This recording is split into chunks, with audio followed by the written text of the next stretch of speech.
Good morning বন্ধুরা, তোমরা কেমন আছো? আশা করি তোমরা খুব ভালো আছো আর ভালো থেকো। আমি ভালো আছি। তা আজকে সকাল সকাল দেখছি যে কারেন্ট নেই, তা কি করব? এই যে বাইরে বসে আছি, আর ওই যে দেখতে পাচ্ছ তো ওইখানে কত জামা কাপড়। ভাবছিলাম যে সকালবেলা উঠেই এই জামা কাপড়গুলো ভাঁজ করে নেব, কিন্তু এত গরম লাগছে না, মানে কি বলবো, যে বাইরে এসে বসে আছি। যদিও ইনভার্টার আছে, কিন্তু তাও দেখবে ইনভার্টার হলে পরে না মানে স্পিডটা কমে যায়, যার জন্য কি হাওয়াটা সেরকমভাবে পাওয়া যায় না। তো এই যে বাইরে বসে আছি, বাইরে বসে থাকলে কি হবে, একটা ফোঁটাও হাওয়া নেই। মানে দেখো গাছের পাতাগুলোও নড়ছে না, ওই যে গাছের পাতাগুলো, এই দেখো, এই দেখো। আর আকাশটা মেঘে ভরে আছে একদম আজকে। এদিকে বৃষ্টিও নামে না, আবার এদিকে আকাশটাও মেঘ হয়ে থাকে। আর দিনটা যেন কিরকম লাগে, ভালো লাগে না একদম। তো যাই হোক, বসে থাকলে পরে তো চলবে না, কাজ তো করতেই হবে, তাই না? সে কারেন্ট আসুক চাই না আসুক। সেই সকাল থেকে কারেন্ট নেই, কোনো অ্যানাউন্সও তো শুনিনি আমি। এখন জানি না কোনো অ্যানাউন্স করেছিল কিনা যে সকাল থেকে কারেন্ট থাকবে কি থাকবে না। তো এক ফোঁটা জলও নেই ঘরে যে মানে কাজকর্ম করব। তো শঙ্করকে আমি এখনই জাস্ট ফোন করলাম যে শঙ্কর, আর ইনভার্টারের মানে ইনভার্টারও মানে একদম কাজ করছে না। তা বুঝতেই পারছো যে সেই কখন থেকে কারেন্ট নেই। আর এদিকে তো ঘড়িতে 9টাও বেজে গেল, কোনো জল খাওয়ারও বানাতে পারছি না, কারণ ঘরে না একটা ফোঁটাও জল নেই।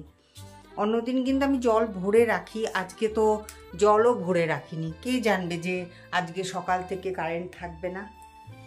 তো যাই হোক, এখন আমি এই যে দেখতেই পাচ্ছ আমি এখন ড্রেস পরে নিয়েছি। তা এখন আমি যাচ্ছি হচ্ছে দোকানে। তা শঙ্কর বলল যে তাহলে তুমি দোকানে চলে আসো, আর আজকে শঙ্কর মাংস নিয়ে আসবে, আজকে রবিবার। তো সেই জন্য বললাম যে না, এই ফাঁকে তাহলে পরে এখন কারেন্টও নেই, তাহলে যাই, আর ব্রেকফাস্টটাও ও কিনেই নিয়ে আসবে। তো চলো দোকানে যাওয়া যাক, আর ব্রেকফাস্ট করেও আসি। তা আমি দোকানে চলে এসেছি, আর এই যে শঙ্কর যাচ্ছে। শঙ্কর এখন বাজারে গেল, তো দেখা যাক কি নিয়ে আসে বাজার থেকে।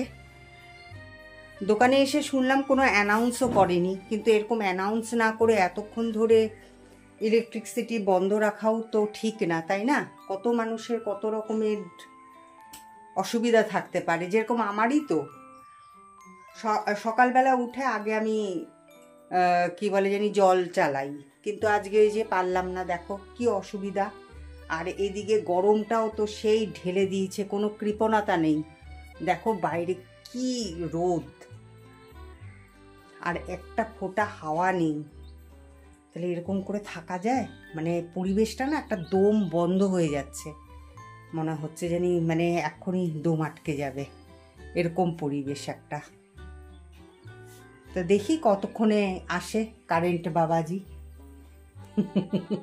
এখন ওয়েট করা ছাড়া আর কোনো উপায় নেই। এখন ঘড়িতে বাজে 9টা 40, আর আলটিমেটলি দেখো এই যে ফ্যান ঘুরতে শুরু করে দিয়েছে, তো একটুখানি স্বস্তি পেলাম। আর এদিকে শঙ্কর এনে দিয়েছে এই যে ব্রেকফাস্ট। তো এখন ব্রেকফাস্ট করে তারপরে আমি বাড়ি চলে যাব, আর থাকবো না এখন দোকানে। গিয়ে তাড়াতাড়ি করে মাংস করব। শঙ্কর এনেছে পাঁঠার মাংস আজকে।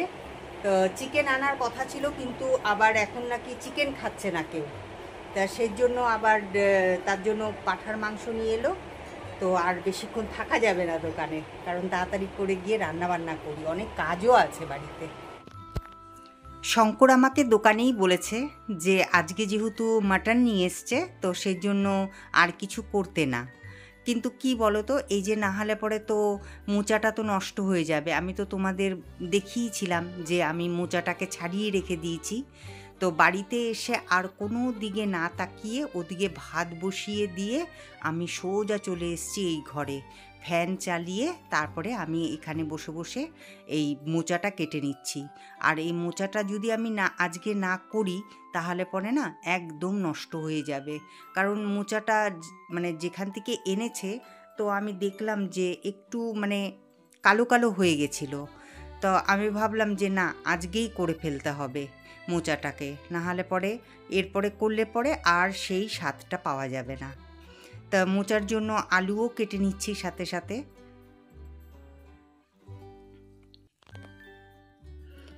এদিকে দেখতেই পাচ্ছ আমি ভাত বসিয়েছিলাম, তো ভাতও হয়ে গেছে। তো আমি দেখলাম যে না, একটু নামানোর আগে একটু ঠান্ডা জল দিয়ে নিই, তাহলে ভাতটা না একদম ঝরঝরে থাকবে। তো ওদিকে আলুটা কেটে ওই বাটিটার মধ্যে রেখেছিলাম, তো আলুটাকে আমি প্লেটে ঢেলে রাখলাম। আর দেখতেই পাচ্ছ যে এবার আমি জল দিয়ে দিচ্ছি। তো দেখলাম যে না, ভাতটা ঠিকই আছে। আর এদিকে দেখো, দোকান থেকে আসার পথে চিনি, তারপরে এই যে সিনথল সাবান, তারপরে এই যে গরম মশলা, মিট মশলা, তারপরে হচ্ছে তোমার চিড়ে, আর এটা হচ্ছে ছোলা। এই ছোলাটা না খুব ভালো, মানে আমি যখন সেদ্ধ করছিলাম মানে দেখলাম যে মানে খেতেও টেস্টি, আবার খুব তাড়াতাড়ি না সেদ্ধও হয়ে গেছে। তো যাই হোক, এগুলো দোকান থেকে এনে তারপরে ওই টেবিলের ওপরেই রেখে দিয়েছি, যতটুকুন দরকার সেটা নিয়ে নিয়েছি। আর এদিকে ছোলাটাকে ভালো করে ধুয়ে দিলাম, কিন্তু ছোলা ধুয়ে তো আর ভেজানোর টাইম ছিল না, ওই জন্য প্রেশার কুকারে মোচার সাথে একসাথে দিয়ে এবার দেখতেই পাচ্ছ যে এবার প্রেশার কুকারটাকে আমি গ্যাসের ওপরে চাপিয়ে দিলাম। আর এদিকে আমি আলু কেটে নিয়েছি মাংসের জন্য, পেঁয়াজ, রসুন, আদা, লঙ্কা সবই কেটে নিয়েছি। আর এদিকে মাংসটাকেও কিন্তু আমি ম্যারিনেট করে রেখে দিয়েছিলাম। আজকে ভাবলাম যে মোচার ঘন্টটা কি করে রান্না করি সেটাই তোমাদের সাথে শেয়ার করি। তো চলো, আমি যেরকমভাবে করি সেটাই দেখে নাও। যদি ভালো লাগে তাহলে পরে ট্রাই করে দেখো একবার বাড়িতে, হয়তো ভালো লাগবে খেতে। তা চলো, কি কি উপকরণ নিচ্ছি সেগুলো তোমাদের সাথে একবার শেয়ার করি। তা প্রথমেই আমি নিচ্ছি গোটা জিরে। আমার হাতের যা পরিস্থিতি, মোচা কেটে দেখো, দেখাতেও লজ্জা লাগছে। তা যাই হোক, ফোড়নে দেব হচ্ছে গোটা জিরে, আর তার সাথে দেব হচ্ছে গোটা গরম মশলা। গোটা গরম মশলার মধ্যে এলাচ আছে, দারচিনি আছে, লবঙ্গ আছে। আর এখানে আমি গ্রেট করে নিয়েছি আদা, দেখতেই পাচ্ছ। আর ছোট ছোট করে আলু কেটে নিয়েছি, আর কেটে নিয়েছি টমেটো, আর কাঁচা লঙ্কা দেব, ঠিক আছে। আর এইদিকে আমি কিছু কালো নুনিয়া চাল ভিজিয়ে রেখে দিয়েছি। তো এগুলোই হচ্ছে উপকরণ। আর জিরের গুঁড়োটা, দাঁড়াও 1 মিনিট, তোমাদেরকে আমি দেখাচ্ছি, কারণ জিরের গুঁড়োও তো লাগবে। তো এই যে হচ্ছে জিরের গুঁড়ো, তো এই জিরের গুঁড়োও দেব। তো ভালো করে দেখে নাও। এখানে হচ্ছে কালো নুনিয়া চাল, যেটা নাকি আমি মিক্সিতে পিষে নেব, এটা একটু ভিজিয়ে রেখে দিয়েছি। এখানে আলু আছে, গোটা গরম মশলা, আদা, টমেটো, জিরের গুঁড়ো, গোটা জিরে, হলুদ, আর ওখানে আছে হচ্ছে নুন। কড়াই গরম হয়ে গেছে, এবার আমি কড়াইতে দিয়ে দেব সর্ষের তেল। তেল গরম হয়ে গেছে, এবার আমি তেলের মধ্যে দিয়ে দিব গোটা জিরে আর গোটা গরম মশলা। এবার একটু এটাকে নেড়ে চেড়ে আমি এর মধ্যে দিয়ে দিব আলুটা। আলুটা অল্প করে ভেজে নেব।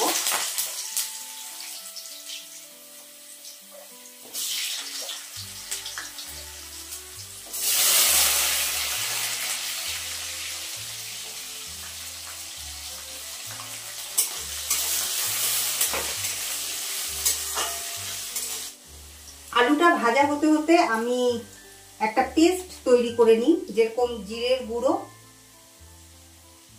2 চামচ দিয়ে দিলাম, এই দেখো এই চামচটা একদমই ছোট্ট চামচ, তো এই চামচের 2 চামচ দিয়ে দিলাম হচ্ছে জিরের গুঁড়ো। আর এখানে যে আমি আদা গ্রেট করে রেখেছিলাম, তো সেই আদাটা দিয়ে দিচ্ছি।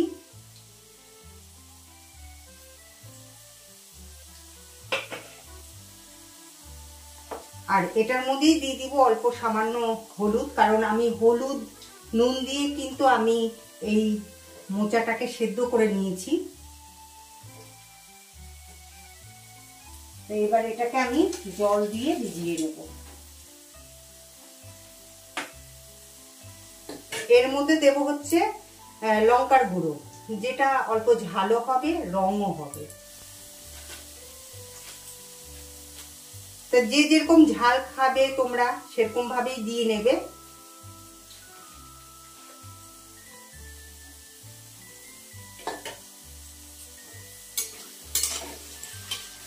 তো এখানে দেখতেই পাচ্ছ আলুটা ভাজা হয়ে গেছে। এবার আমি যে পেস্টটা তৈরি করে রাখলাম, তো সেই পেস্টটাই এখন আমি এটার মধ্যে ঢেলে দিচ্ছি।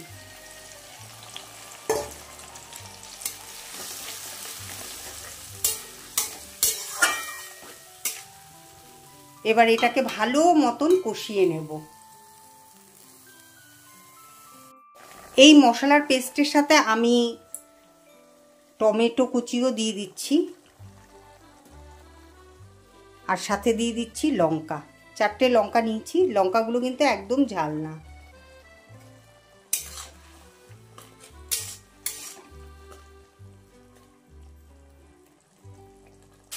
তো দেখতেই পাচ্ছ মশলাটা একদম কষে গেছে, এদিকে তেলও ছেড়ে দিয়েছে। তা এই অবস্থায় আমি এখানে দিয়ে দেব হচ্ছে এই মোচা, যেটা নাকি আমি সেদ্ধ করে রেখে দিয়েছিলাম। এই মোচার ঘন্টতে যদি নারকেল দেওয়া হয় তাহলে কিন্তু খুব ভালো লাগে। ছোলা তো ভালোই লাগে, নারকেলও কিন্তু খুব ভালো লাগে। তো এবার আমি এটাকে এই মশলার সাথে ভালো করে মিশিয়ে নিচ্ছি।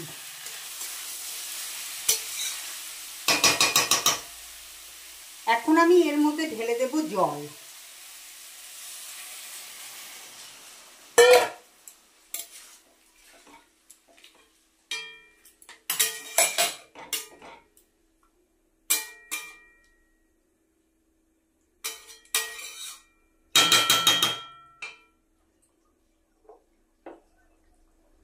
আর দিয়ে দিচ্ছি পরিমাণ মতো নুন, যার যেরকম স্বাদ।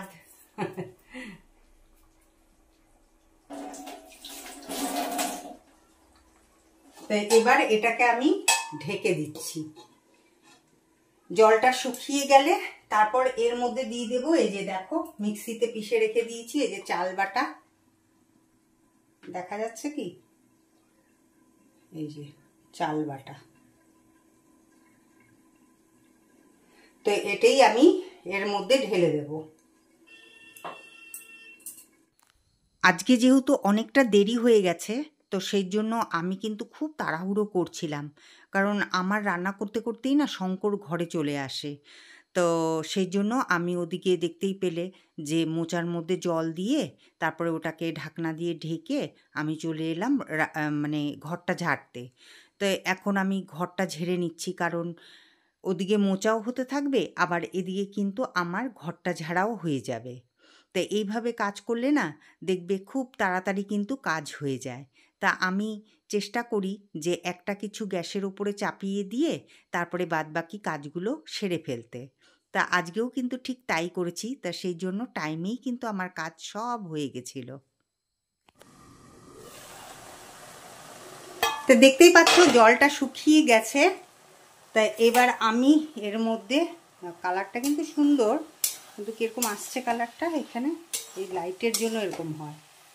এই দেখো এইটা হচ্ছে কালারটা, অরিজিনাল কালার, কিন্তু কালারটা ঠিক আসছে না। এই যে এটা হচ্ছে কালার, এই চলে যাচ্ছে কালারটা। যাই হোক, এবার আমি কালো নুনিয়া চালটা যে বেটে রেখে দিয়েছিলাম এবার দিয়ে দিলাম। এতে কি হয় বলো তো, টেস্টিও হয় আর মাখা মাখাও হয় বেশ। এটার মধ্যে যদি ভোগ চাল যদি দেওয়া যেত, মানে ওটা হচ্ছে কি ভোগ বলে জানি, যেটা কলকাতায় পাওয়া যায়, খুব সুন্দর গন্ধ হয়। তো সেই ভোগ চালটা যদি এটার মধ্যে দেওয়া যেত তাহলে খেতে আরও টেস্টি হতো। এবার আমি এর মধ্যে দিয়ে দিব সামান্য পরিমাণে চিনি, কারণ যেহেতু এটা আমি নিরামিষভাবে করছি তাই এটার মধ্যে তো চিনি একটুখানি দিতেই হবে। তো এই দেখো নিয়ে নিয়েছি চিনি, এতটুকুন চিনি তো লাগবেই। এখানে কিন্তু খুব একটা যে বেশি পরিমাণে চিনি তা না কিন্তু।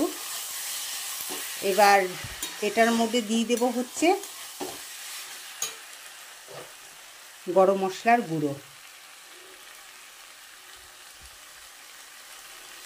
তা শঙ্কর বলেছে যে মাখন দিয়ে দিও, কিন্তু আমি না মাখন দেব না এর মধ্যে ঘিটা বেশি ভালো লাগে, কিন্তু ঘিটা আমার ঘরে নেই, তো সেই জন্য আমি মাখনটা দেবো না। তা শঙ্কর যদি খাওয়ার সময় যদি মাখন দিয়ে খায় তো খাবে, মাখন দিয়েও কিন্তু খুব ভালো লাগে। তা এইভাবে রান্না করে দেখো, আশা করছি ভালোই লাগবে খেতে।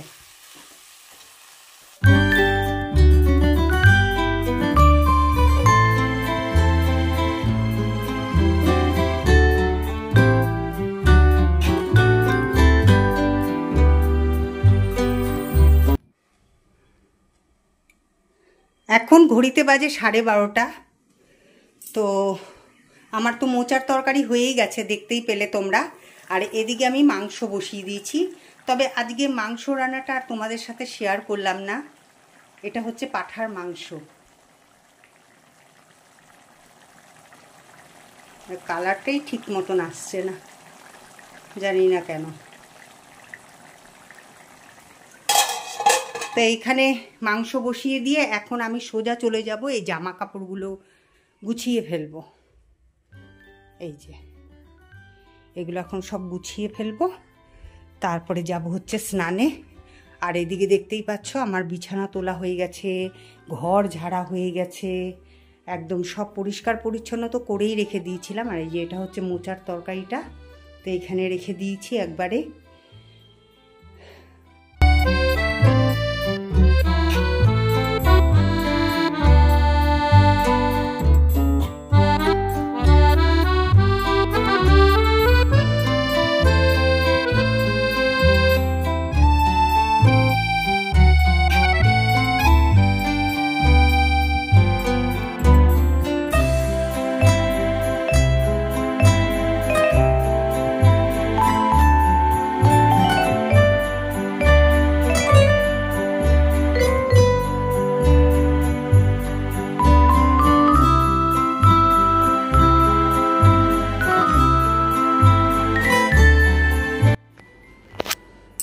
তো দেখতেই পাচ্ছ এখানে যে আমি শঙ্করকে একদম বাটিতে বাটিতে সাজিয়ে দিয়েছি।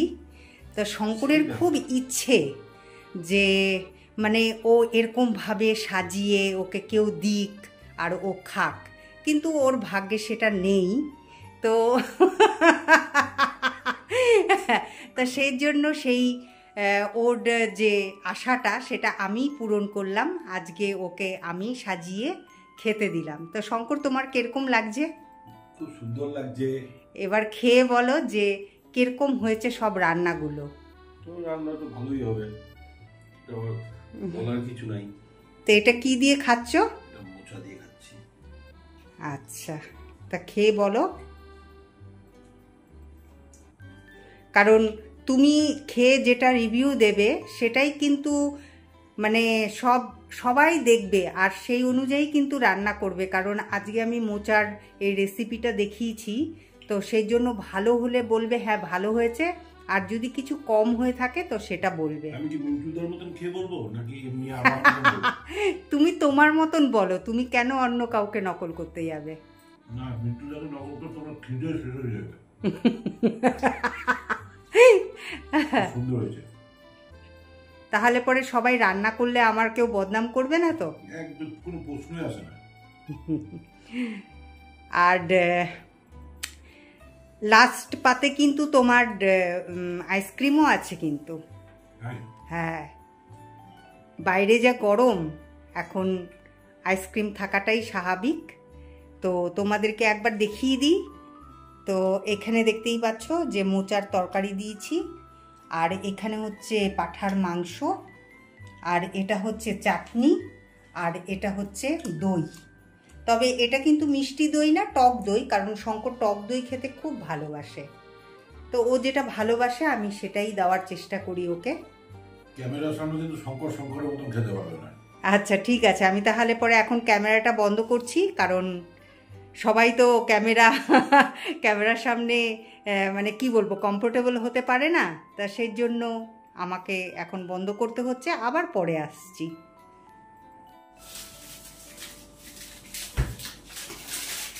আমাদের খাওয়া দাওয়া তো কমপ্লিট হয়ে গেছে।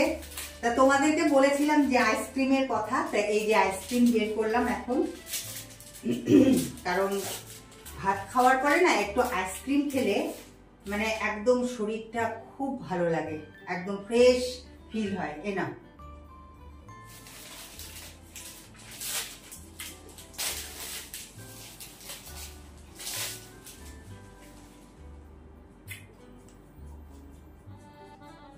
এটা টেস্টি আছে না, খুব সুন্দর খেতে। এই আইসক্রিমটা আমার খুব ভালো লাগে। এমনি তোমার এই চকোবার এগুলো অত ভালো লাগে না, যত ভালো লাগে এই আইসক্রিমটা। আমরা একবার খেয়েছিলাম না কলকাতায়, কি জানি কি যেন 100 টাকা করে একটা আইসক্রিম। ওই যে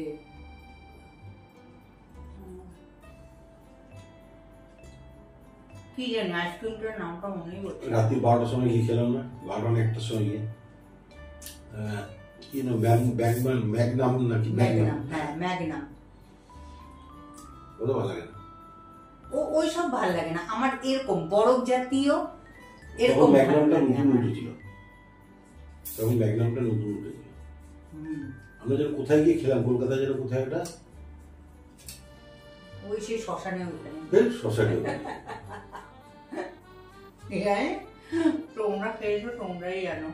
তুমি তো গেছিলা, আমি কই গেছিলাম, সবাই মিলে খেয়েছি। আমি পরে খেয়েছিলাম। আমি দেখি কি মায়ের সাথে কথা বলছি, দেখি এইখানে তাতে ওই ইয়ে করছে। থাক, চুপ করে থাক না, বসে থাকলে বসে থাক, চুপ করে। ভাই তো সাংঘাতিক গো, বিষাক্ত, বিষাক্ত সত্য। চারিদিক দেখ আমার বন্ধ, কোথা দিয়ে ও ঢুকলো ভগবান জানে। আসলে কি বলতো, সব ফাঁক হয়ে গেছে না, ওইটাই ফাঁক দিয়ে, আর এই সরু তো। হ্যাঁ না না, জানলা খুলিনি তো। এইটা কি মুখ নাকি গো? এই যে এটা মুখ? হ্যাঁ, মুখটা ঝুলিয়ে রেখেছে। এই যে মাথাটা নড়ছে, ওরে বাবা, দাঁড়া আমি শঙ্করকে পাঠাচ্ছি। হ্যাঁ ওরে বাবা রে, কারুর ইয়ে পাচ্ছি। এখন ঘড়িতে বাজে 9:20। তো জাস্ট আমি আর শঙ্কর দুজনে মিলে ঘরে ঢুকলাম, আর যখন ঘরে ঢুকছিলাম তো দুজনেই একটু আতঙ্কিত ছিলাম, একটু না বেশ অনেকটা আতঙ্কিত ছিলাম। কারণ কি একদিন আমাদেরও এই ঘরটার মধ্যে এরকমই উৎপাত হতো, তা ভগবানের কৃপায় এখন আর সেই উৎপাতটা নেই। তবে নেই বলছি, তবে হবে না এটা বলছি না। কারণ আমাদের যেহেতু আগে মিল ছিল, আর এখানে তো পুরো অনেক কাঠ পড়ে থাকতো, তা সেই জন্য এত উৎপাত। তা যাই হোক, এখন মানে ওই তখন তো তাড়াহুড়ো করে বেরিয়ে গেছি। মহাদেব আছে, স্বয়ং মহাদেব। হ্যাঁ সে তো ঠিকই, বাহন সব, কিন্তু বাহন হলে কি হবে, আমরা তো ভয় পাই, তাই না? এটা আমরা তাদেরকে কোনো ক্ষতি না করলে তারা কোনোদিন কিছু করবে না। সে করবে না, কিন্তু ঘরে থাকলে তো আমাদেরই ভয় লাগে, তাই না? তো এখন আমি যাব হচ্ছে চা করতে। তো তখন শঙ্কর আমাকে ফোন করে বলেছে যে দেখো এরকম দিদি ভাইয়ের ঘরে এরকম। তা আমি তো দৌড় মেরেছি একদম। তা আমি দোকানে গিয়ে বসছি, তারপরে এসছে শঙ্কর ওখানে। তো যাই হোক, তো চা খেতেই ভুলে গেছি। হ্যাঁ ওই তো ডিপার্টমেন্টও এলো, তারপরে ডিপার্টমেন্ট ধরে নিয়ে গেল। তা এরকম যদি সাপ যদি এরকম যদি ঘরে ঢোকে তাহলে পরে কিন্তু তা কিছু হয় না। তো যদি ঢোকে, তা আমি তো সাজেস্ট এটাই করব যে ডিপার্টমেন্টকে ডেকেই দেওয়াটা ভালো, কারণ তারা নিয়ে গিয়ে জঙ্গলে ছেড়ে দেবে, তাই না? ঠিক কি না বলো? হ্যাঁ, তাতে মানে ওই প্রাণীটারও কোনো ক্ষতি হবে না আর আমাদেরও কোনো ক্ষতি হবে না, তাই না? ওর জায়গায় ও গিয়ে থাকবে। তা যাই হোক, অনেক চা পিপাসা পেয়েছে, তা এখন আমি আর শঙ্কর দুজনে মিলে খাবো, কিন্তু প্রচণ্ড গরম, প্রচণ্ডই গরম। এই যে ওয়েদার রিপোর্ট দিচ্ছে, ওয়েদার রিপোর্ট 39 হবে আর আমরা ওটাকে অনুভব করব হলো 49-50, কিন্তু from Tuesday we will get relax একদম ডাউন। আচ্ছা ঠিক আছে, দেখা যাক। হ্যাঁ, তোমরা কিন্তু এই যে ওয়েদার রিপোর্ট দিল তো শঙ্কর, এটা দেখবে যে ঠিক হয় কিনা, আর যদি না হয় এই যে রেল লাইনের পাশে আমাদের বাড়ি, ঠিক আছে, চলে এসো। আর হলে ঠিক আছে, মেনে নিবা যে না ঠিক আছে, শঙ্কর এরপর থেকে ওয়েদার রিপোর্ট যা দিবে সেটাই ঠিক। তো যাই হোক, 9:30 বাজতে চললে, এরপরে তো আবার ডিনারও করতে হবে, কিন্তু তার আগে একবার চা খেতেই হবে। হ্যাঁ হ্যাঁ, চা খেতেই হবে। তো ব্লগটা আমি রাজা কে কি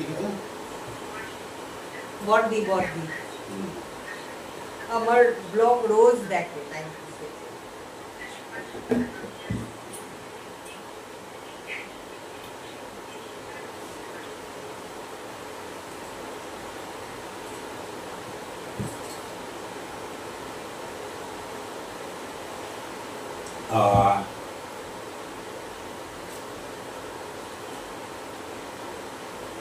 করলো নাকি? হ্যাঁ, জলের বোতলটা দাও তো আমার। ওষুধ এনেছো? হ্যাঁ, ওষুধ দিয়েছো? ওষুধটা খাও।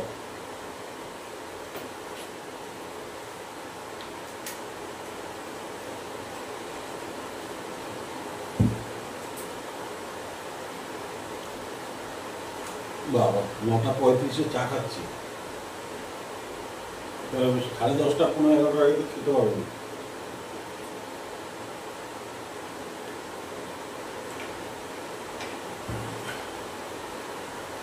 ফ্রিজটা কি মুছেছো না তুমি? বাইরেটা মুছেছিলাম।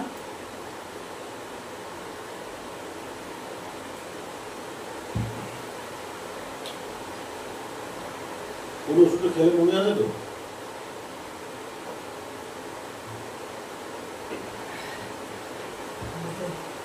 এর আগে তো সকালে ওষুধ খেয়েছো, ওইটা সন্ধ্যাবেলা খেয়ে দিয়েছো।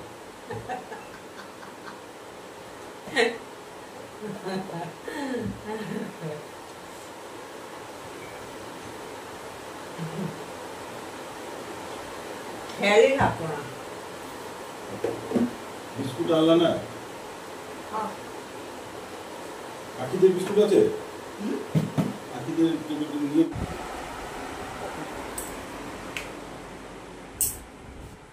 এখন ঘড়িতে বাজে 10:30। তা যখন আমরা চা খেয়েছি তখন ঘড়িতে মানে চা খাওয়া হয়ে গেছিল না, তখন 9:20 তো আমি চা এনেছিলাম মনে হয়, আর 35-এ খেয়ে নিয়েছি, খাওয়া হয়ে গেছে। তা এখন আমি যাচ্ছি হচ্ছে রান্নাঘরে, আর কিছুক্ষণ আগেই না ইদুল বাবাজি দৌড়াদৌড়ি করছে ঘর দিয়ে। এতদিন ছিল হচ্ছে রান্নাঘরে, এখন দৌড়াদৌড়ি করছে হচ্ছে ঘর দিয়ে। রান্নাঘরে যাবে। অনেকটা বড়, বেশ বড় ইঁদুরটা, ভয়ই লাগে একদম, আমার ভীষণ ভয় লাগে।